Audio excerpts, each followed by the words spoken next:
قرآن و سنت کی روشنی کے بغیر ہے تو پھر وہ ایک کاروبار تو ہو سکتا ہے، مالی منفعتوں کا ایک کھیل تو ہو سکتا ہے، لیکن وہ معاشرے کو، قوم کو ایک نظام مہیا نہیں کر سکتا۔ اور کون بہتر جانتا ہے؟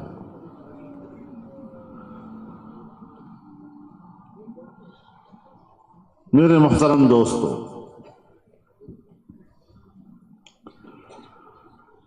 آج دنیا میں تبدیلیاں آ رہی ہیں اور پاکستان خصوصی طور پر ان تبدیلیوں کی زد میں ہے اور عالمی کشمکش کا آماجگاہ ہے۔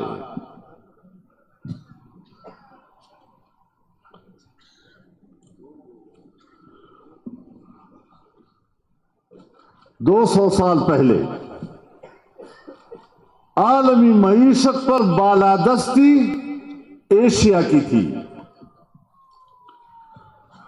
لیکن ایشیا کے حکمرانوں اور برصغیر کے حکمرانوں کی کمزوری کے بعد، خلافت عثمانیہ کی کمزوری کے بعد، یورپ نے آ کر ہمیں کالونی بنا لیا۔ ہمارے دولت اور سرمایہ پر قابض ہو گیا اور ہمارے اثاثوں کو لوٹ کر لے گیا۔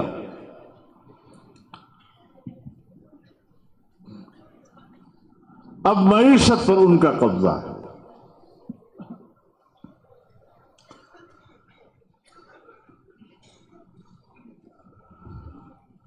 معیشت پر ان کا قبضہ ہو گیا ہے۔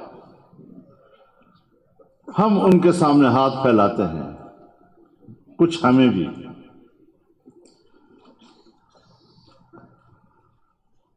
لیکن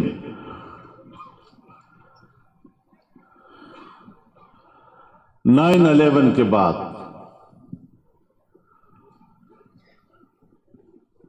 سوویت یونین کی شکست کے بعد دنیا میں ایک نئی تحریک پیدا ہوئی۔ ایشیائی ممالک میں نئی تحریک پیدا ہوئی اور وہ جو دنیا میں ایک کثیر المحوری سیاست تھی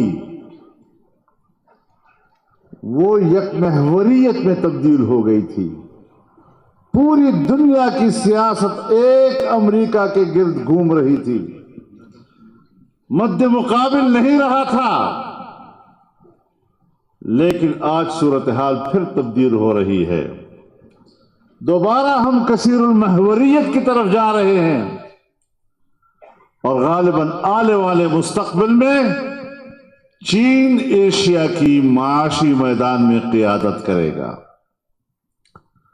تو یہ بڑی تبدیلی ہے۔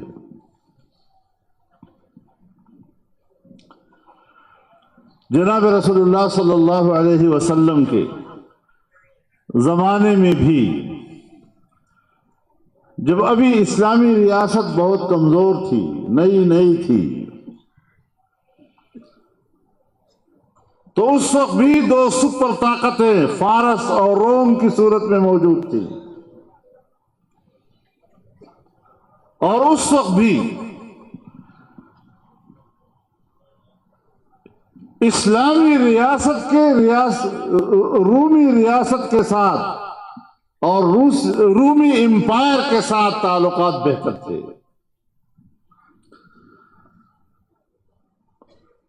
انہی بہتر تعلقات کا نتیجہ تھا کہ جب ایک وقت میں روم شکست کھا گیا اور وہ فتح ہو گیا تو مسلمانوں میں تشویش پڑ گئی۔ جناب رسول اللہ صلی اللہ علیہ وسلم اور آپ کے صحابہ کرام اور آپ کا نظام تشویش میں مبتلا ہو گیا۔ تو عالمی تعلقات میں کوئی سپر طاقت، اس کے ساتھ خارجہ تعلقات اور بہتر تعلقات، یہاں تک کہ جب اسلامی دنیا مضطرب ہوتی ہے تو اللہ رب العزت تسلی دینے کے لیے پوری صورت اتار دیتے ہیں۔ غلبت الروم فی ادنى الارض وهم من بعد غلبهم سيغلبون فی بضع سنین۔ تسلی دیتے ہیں اللہ رب العزت، اور پھر دوبارہ روم غلبہ حاصل کرتا ہے۔ آج بھی تقریباً دنیا کی سیاست میں یہی بات چلتی رہتی ہے۔ دو مد مقابل عالمی معیشتیں پاس کیا ہے کل،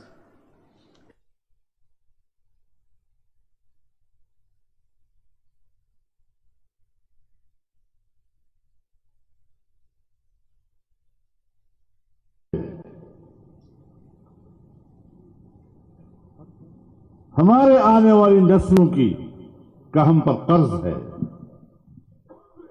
ہم نے 70 سال امریکہ کی غلامی میں گزارے ہیں۔ یورپ کی معیشت ہم پر قابض رہی ہے اور ہم اس کی دست نگر رہے ہیں۔ ہم نے ایک نئے مستقبل کا سفر کرنا ہے اور اس میں ہمیں اپنی مستقبل کو دیکھنا ہے، اس کو سوچنا ہے۔ ہم کہتے ہیں چین پاکستان کا دوست ہے۔ چین پاکستان کی دوستی ہمالیہ سے بلند ہے۔ چین پاکستان کی دوستی بحر الکاہل سے گہری ہے۔ چین پاکستان کی دوستی شہد سے میٹھی ہے۔ چین پاکستان کی دوستی لوہے سے مضبوط ہے۔ 70 سال ہم اپنی قوم کو یہ کہتے رہے اور کہتے رہے، یہاں تک کہ جب چین نے اپنے ایک نئے اقتصادی ویژن کے ساتھ اپنے نئے مستقبل کا آغاز کیا تو اس نے اس کا آغاز پاکستان کی سرزمین سے کیا۔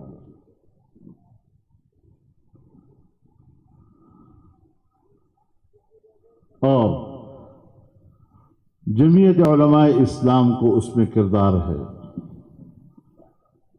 جب میں خارجہ امور کمیٹی کا چیئرمین تھا اور میری کمیٹی کو انہوں نے دعوت دی، ایک ہفتہ ان کے ساتھ ہمارے مذاکرات چل رہے تھے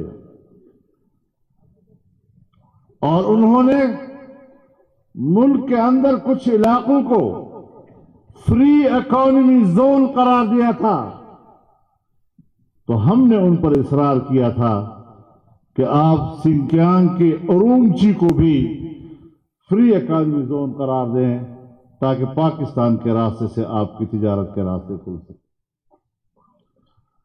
انہوں نے ہماری اس تجویز کو قبول کیا، اسی پہ کام ہوا، اسی بنیاد پر اس نے پاکستان پر اعتماد کیا کہ یہاں شاید مجھے کوئی بلیک میل نہیں کرے گا، اور وہ جو 70 سالہ ہماری دوستی تھی وہ ایک اقتصادی دوستی میں تبدیل ہو گئی۔ اور ابتدائی طور پر اس نے پاکستان میں سرمایہ کاری کی،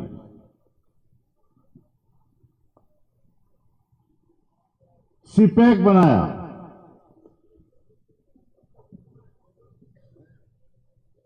چائنا پاکستان اکنامک کوریڈور، اس نے یہاں پر بجلی پیدا کی۔ آپ کو معلوم ہونا چاہیے کہ اگر ہم تجارتی شاہراہ بنائیں گے تو پھر اس کے لیے تجارت کے اسباب بھی پیدا کریں گے نا۔ تو خنجراب اور گلگت سے لے کر گوادر تک ہم نے صنعتی علاقے بھی بنانے ہیں. بڑی بڑی صنعتیں قائم کریں گے تو ہمیں بجلی کی بھی ضرورت ہوگی اور ہمیں گیس کی بھی ضرورت ہوگی کارخانوں کو چلانے کے لیے.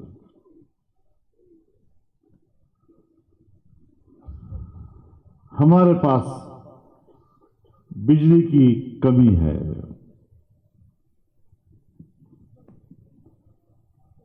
پورے ہمارے خیبر پختونخوا میں کل 1700 میگا واٹ بجلی ہے. اور اگر ہمیں صنعتی علاقے بنانے ہیں اور اس کے لیے اب ہمیں 17,000 میگا واٹ کی بجلی ضرورت ہے, کہاں سے آئے گی؟ پورے بلوچستان میں آپ کے پاس صرف 500 میگا واٹ بجلی ہے,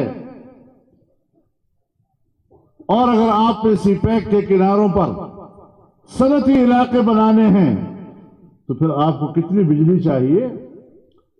تو وہ بجلی بھی انہوں نے بنانے کے لیے پیسہ دیا آپ کو. لیکن بجلی ٹرانسمیشن لائن سے گزرتی ہے. ہمارے پاس پرانے قسم کے ٹرانسمیشن لائن ہیں. اگر ہمارے پاس 500 میگا واٹ بجلی اٹھانے کی تار موجود ہے اور آپ کو 5,000 میگا واٹ بجلی چاہیے تو آپ کو نئے ٹرانسمیشن لائن بچھانے ہوں گے تاکہ اس بوجھ کو اٹھا سکیں.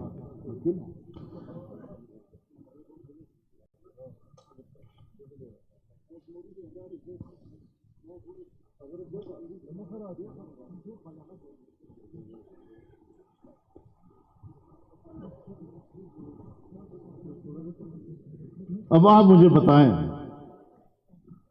کہ سارا منصوبہ خاک میں ملا دیا ہے. جب ابھی نواز شریف کی حکومت تھی تو عمران خان کو استعمال کیا گیا. 126 دن کا اس نے اسلام آباد میں دھرنا دیا اور چین کے صدر کے پاکستانی دورے کو ملتوی کرنا پڑا. اور یہ اس کی بڑی کامیابی تھی امریکہ کی نظر میں, یورپ کی نظر میں.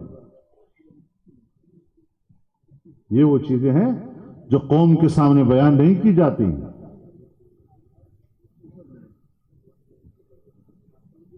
اور پھر جب ان کی حکومت آئی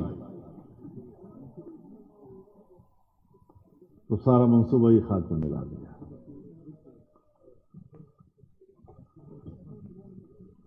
اب جس سڑک کے ٹینڈر ہو چکے تھے شاید وہی بنوا. ایک سڑک جو روب سے کوئٹہ تک بنی تھی اور جس کا افتتاح میاں نواز شریف نے کیا تھا, ہم سب ساتھ تھے. اب عمران خان نے اسی سڑک کا افتتاح کوئٹہ کی طرف سے کر دیا.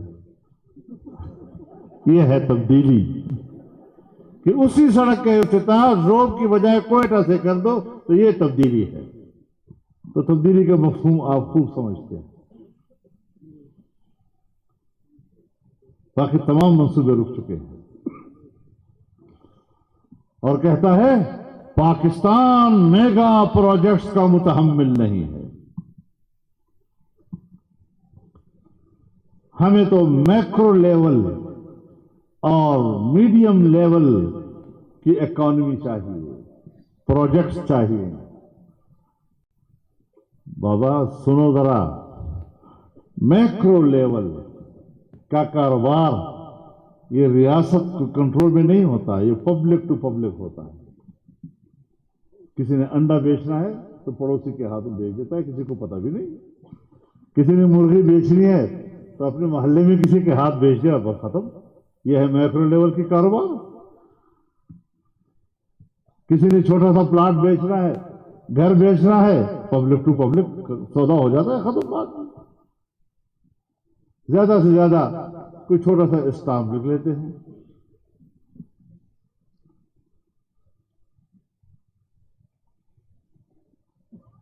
اگر میڈیم لیول کا کاروبار کرنا ہے تو پھر وہ صرف ریاست اور پبلک کے بیچ میں ہوتا ہے. آپ نے کوئی چھوٹا سا یونٹ لگانا ہے، آٹے کا، چینی کا، اسٹیٹ آپ کو قرضہ دیتی ہے، آپ کام کرتے ہیں، چھوٹے یونٹ. ہاں، میگا پروجیکٹ میں آپ کو باہر کی کمپنیوں سے مدد لینی ہوتی ہے، ان کی انویسٹمنٹ کی ضرورت ہوتی ہے. ہمارے حکمرانوں کو یہ بھی پتہ نہیں ہے کہ میگا پروجیکٹس میں ہمیں باہر کی سرمایہ کاری کی ضرورت ہوا کرتی ہے، اور یہ یہاں پر آ گئے. ہمیں کہتے ہیں کہ پاکستان کی معیشت کو ہم بہتر کر سکیں گے اگر ہم انڈے بیچنے کا کاروبار کریں گے، مرغی بیچنے کا کاروبار کریں گے، کٹے بیچنے کا کاروبار کریں گے. اور اب تو انہوں نے اکاڑا کے پاس ایک بہت بڑی زمین خرید لی ہے کہ جہاں پر نئی نسل کے گدھے پیدا کیے جائیں گے تاکہ گدھوں کا کاروبار کریں گے. یہ ان کا ویژن ہے کہ ہمیں آنے والے مستقبل کے لیے، اور ہماری معیشت بیٹھ کر رہے گی. چین کو بھی ہم نے ناراض کر دیا، مغرب بھی ہمیں پیسہ دینے کو تیار نہیں.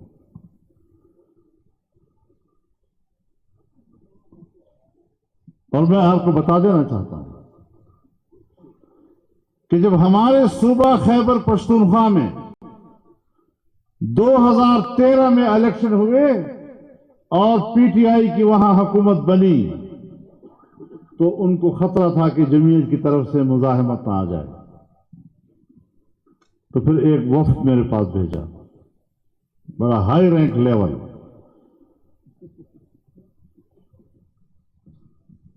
اور انہوں نے مجھے کہا کہ جی آپ ذرا عمران خان کے ساتھ گزارا کر لیں، اور بہت پیسہ آئے گا باہر سے، ہم چاہتے ہیں کہ وہ پیسہ آپ کی مرضی سے تقسیم ہو. بڑے لالچ دیے انہوں نے مجھے. 3 میٹنگیں میرے ساتھ کی، اور جو میں نے ان سے کہا کہ میری یہ جنگ نہیں ہے جو آپ سمجھ رہے ہیں، اور میں آئندہ آپ کے ساتھ اب اس موضوع پہ بات نہیں کروں گا، کھل کر میں نے کہہ دیا. تو ایک دم سے ایک مجلس میں سکوت طاری ہوا کچھ لمحوں کے لیے، اور پھر مجھے کہتے ہیں کہ آپ نے تو بات ہی روک دی، تو اب ہم ایک آخری بات آپ سے کرنا چاہتے ہیں اگر اجازت ہو. تو میں نے کہا جی فرمائیں. انہوں نے کہا ہم 2-3 سالوں سے تمہاری تقریریں نوٹ کر رہے ہیں، 2-3 سالوں سے تمہاری تقریریں ہم نوٹ کر رہے ہیں، اور تم تقریروں میں 2 باتیں کہتے ہو. 2 باتیں. ایک یہ کہ عمران خان یہودی ایجنٹ ہے، اور دوسرا یہ کہ دنیا میں تہذیبوں کی جنگ ہے اور یہ مغربی تہذیب کا نمائندہ ہے، اس لیے ہم ان کے ساتھ جنگ لڑ رہے ہیں. تو مجھے پوچھتے ہیں ہم نے صحیح نوٹ کیا ہے؟ تو میں نے کہا جی بالکل آپ نے صحیح نوٹ کیا. تو انہوں نے کہا پھر ہم کہنا چاہتے ہیں کہ آپ نے دونوں باتیں ٹھیک کہی ہیں، لیکن اس کے بعد ان دونوں باتوں کے لیے جواز بتانا چاہتے تھے کہ ایسا ہماری ضرورت ہے. دنیا کی معیشت یہودیوں کے ہاتھ میں ہے، اور جب یہودی دنیا آپ کو معاشی طور پر مدد دینا چاہے گی تو پھر اس کو گراؤنڈ پر 2 کام کرنے ہوں گے. ایک کہ آپ کی زمین پر بھی ایک کاروباری طبقہ ہو. جب کاروباری طبقہ زمین پر ہوتا ہے اور اوپر سے پیسے کی بارش ہوتی ہے تو اس پیسے کو جذب کرنے کے لیے بھی یہاں ایک طبقہ ہونا چاہیے. یہ ان کا فلسفہ تھا، مجھے ابھی سمجھ میں نہیں آتی یہ بات، یہ کہ ان کی باتیں کہہ رہا ہوں. اور دوسرا یہ کہ پھر اگر اس نے ہمیں پیسے دینے ہیں تو پھر وہ اسلامی ماحول کو اور اسلامی معاشرے کو نہیں دیں گے. تو اب جو ہم نے آپ کے صوبے میں ان کی حکومت بنائی ہے اس لیے بنائی ہے کہ پشتون بیلٹ میں مذہب کی جڑیں گہری ہیں اور ان گہری جڑوں کو اکھیڑنے کے لیے ہمارے پاس عمران خان سے زیادہ مناسب بندہ نہیں تھا. یہ ان کے نمائندوں کی باتیں ہے. لیکن اب پیسہ آئے گا, بہت بڑا پیسہ آئے گا, ہمارے گلی گلی اور کوچے کوچے تک جائے گا اور آپ کے مسجد تک جائے گا, مسجد کے مولوی تک جائے گا. اور مجھے کہتے ہیں مولانا صاحب پھر جب پیسہ مولوی تک پہنچے گا تو آپ تنہا رہ جائیں گے, کوئی مولوی پھر آپ کے ساتھ نہیں ہوگا. میں حیران ہوا کہ یہ کیا ایجنڈا ہے. تو میں نے کہا کہ انشاءاللہ ہم یہ چیلنج قبول کرنے کو تیار ہیں.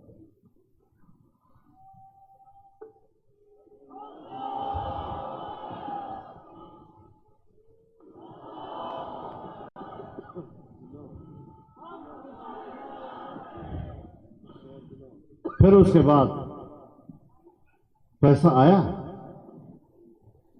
پتہ نہیں کہاں گیا. اربوں ڈالروں میں آیا, یورپ کا پیسہ آیا, کدھر گیا؟ آج پیسہ مل نہیں رہا ہمیں. ڈالر ہے کہ اوپر کو جا رہا ہے, پاکستانی روپیہ ہے جو نیچے کی طرف جا رہا ہے. اور یہ حالت صرف پاکستان کی ہے, یہ حالت انڈیا کی نہیں ہے, یہ حالت چین کی نہیں ہے, یہ حالت بنگلہ دیش کی نہیں ہے, یہ حالت انڈونیشیا کی نہیں ہے, یہ حالت ملیشیا کی نہیں ہے, یہ حالت ایران کی نہیں ہے. اس وقت افغانستان کا پیسہ بھی ہمارے سے بہت اوپر ہے. صرف اس ماحول میں ایک ہم کیوں گر رہے ہیں کہ ہمارے سالانہ ترقی کا تخمینہ جب ہم حکومت چھوڑ کر گئے تھے تو سالانہ تخمینہ 5.5%, اور اگلے سال کے لیے ہدف 6.5%. اور جب ان کی حکومت آئی تو سالانہ ہماری ترقی کا تخمینہ 0 سے بھی نیچے چلا گیا. تو پیسہ کدھر گیا؟ اب پیسہ کیوں نہیں آ رہا؟ دیکھیں, میں فخر کرتا ہوں علماء کرام پر جو غریب بھی ہیں, بھوکے بھی ہیں, 24 گھنٹے مسجد میں نماز پڑھاتے ہیں, 5 وقتہ قرآن پڑھاتے ہیں, 6,000 7,000 ان کی تنخواہیں ہوتی ہیں. ان کو سالانہ ماہانہ 10,000 کا روزی اعزازیہ دینے کا فیصلہ ہوا. یقین جانیے پورے صوبے کے تمام علماء کرام نے, چھوٹا ہو بڑا ہو, دیہات میں ہو شہر میں ہو, بیٹھ کر اجتماعی طور پر اس کو مسترد کر دیا کہ ہم نہیں دیں گے.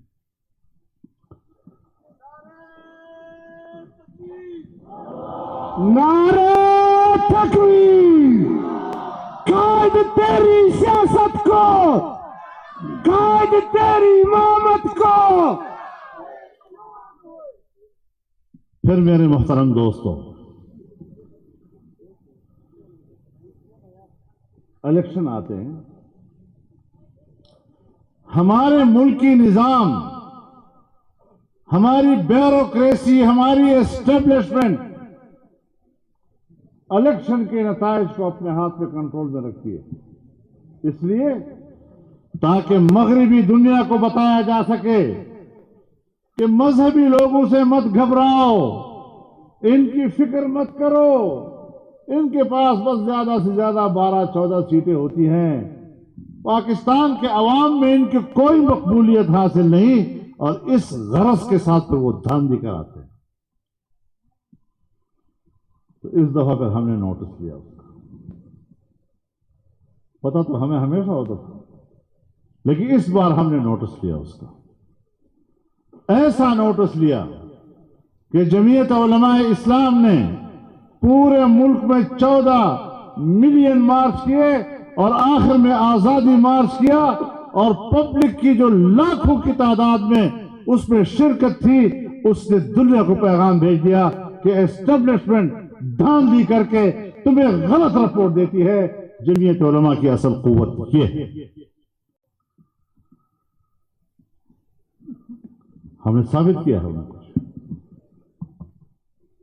میرے محترم دوستو، آج میں آپ کے سامنے عرض کرنا چاہتا ہوں اور دکھی دل کے ساتھ عرض کرنا چاہتا ہوں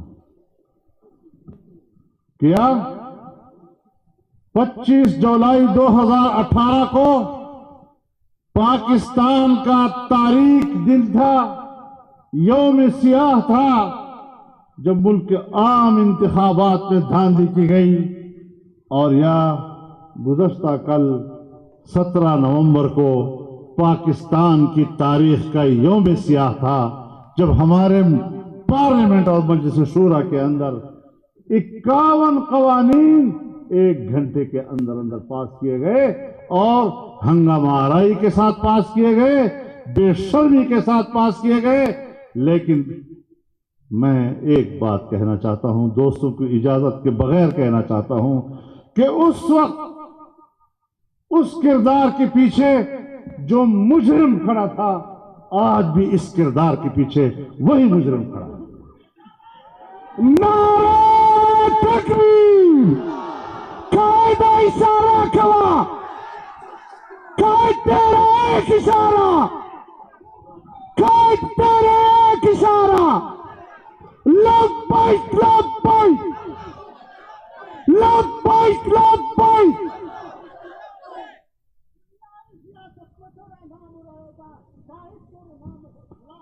میرے محترم دوستو، ان حالات سے ہم گزر رہے ہیں. ہم ضیاء الحق کے زمانے سے جمہوری بالادستی کی تحریکیں چلا رہے ہیں. آج بھی ہم جمہوریت کی بالادستی کی تحریکیں چلا رہے ہیں، لیکن نتیجہ کیوں ہمیں نہیں مل رہا کہ اس کے باوجود ہمارے اوپر غیر جمہوری قوتوں کی گرفت مضبوط ہوتی چلی جاتی ہے. تو پھر ایک دن تو ہمیں سوچنا ہوگا کہ خرابی کی اصل جڑ کیا ہے، اور پھر بڑی بہادری کے ساتھ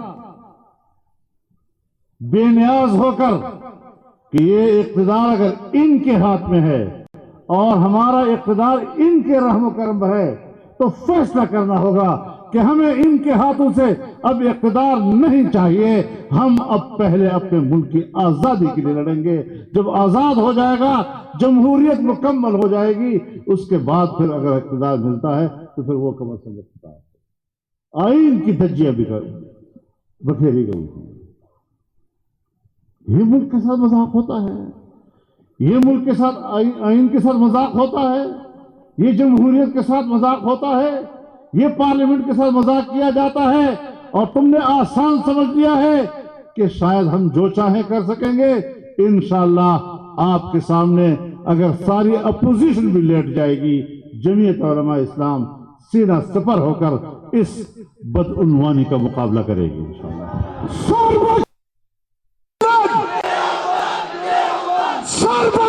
سر بلند، جرأت مند، غیرت مند. نظام میں اس طرح کی جبر اور زبردستی کو ہم تسلیم نہیں کر سکتے. لوگ میں کمزوریاں ہوتی ہیں.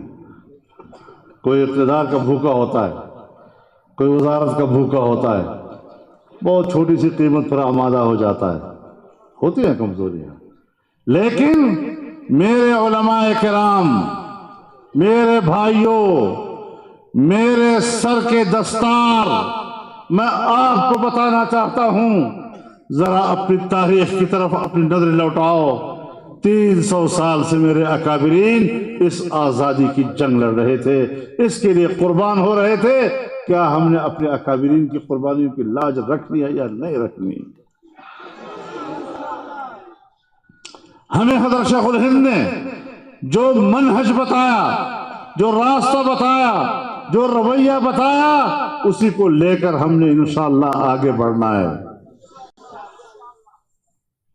مزید اب غلامی کی زندگی برداشت نہیں ہو سکتی، بہت مصلحتوں سے کام لے لیے،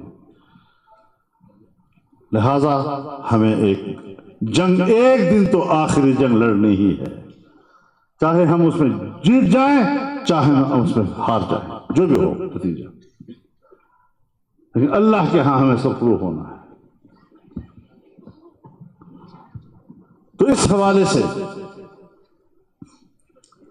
ہمارے ملک کا نظام چل رہا ہے، ایک جعلی اسمبلی، جعلی اکثریت، اس نے ہمیں انتخابی اصلاحات دینے ہیں، جس جبر کے ذریعے سے کل اسمبلی میں ترامیم ہوئی ہیں، میں نے یہاں کوئٹہ کی سرزمین پر کل بھی کہا تھا اور آج بھی اپنے علماء کرام کی موجودگی میں ایک بار پھر یہ بات کہتا ہوں کہ ہم ان ترامیم کو صرف یہ نہیں کہ مسترد کرتے ہیں بلکہ ان ترامیم کو اپنے جوتے کے نوک پر رکھتے ہیں۔ نعرہ تکبیر! جعلی وزیر اعظم، جعلی وزیر اعظم، جعلی پارلیمنٹ!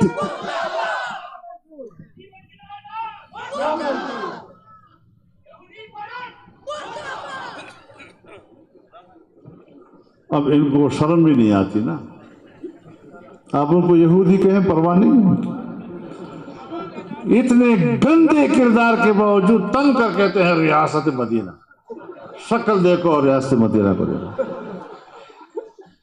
آپ لوگوں کے منہ پر ریاست مدینہ کا لفظ آنا یہی ریاست مدینہ کی توہین کے لیے کافی ہے۔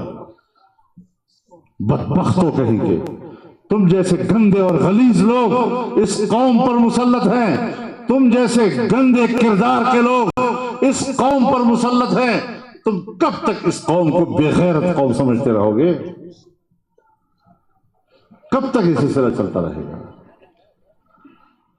لہذا ہم نے آگے بڑھنا ہے، ہم اس وقت پی ڈی ایم کا حصہ ہے، ہم نے ان کے سامنے بھی اپنا موقف رکھنا ہے، ہم نے اپنی جماعت کے اجلاس بھی بلانے ہیں، اور اس ساری نئی صورتحال پر ہم نے اثر نو سوچنا ہے کہ ہم کہاں کھڑے ہیں، ہمارا مستقبل کیا ہے، ہم نے کس جہت پہ سفر کرنا ہے اور کس انداز کے ساتھ کرنا ہے۔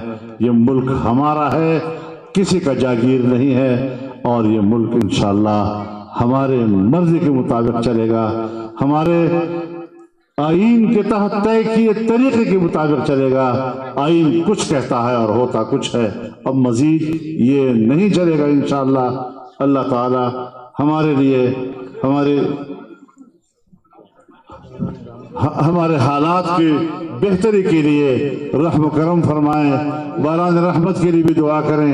اللہ تعالیٰ باران رحمت بقدر حاجت ہمیں نصیب فرمائے۔ اللہ تعالیٰ پاکستان کو اور بلوچستان کو بالخصوص امن کا گہوارہ بنائیں، اور پاکستان میں رب العزت قرآن و سنت کی روشنی میں انسانی حقوق کے تحفظ کا نظام ہمیں مہیا فرمائے۔ وآخر دعوانا الحمدللہ۔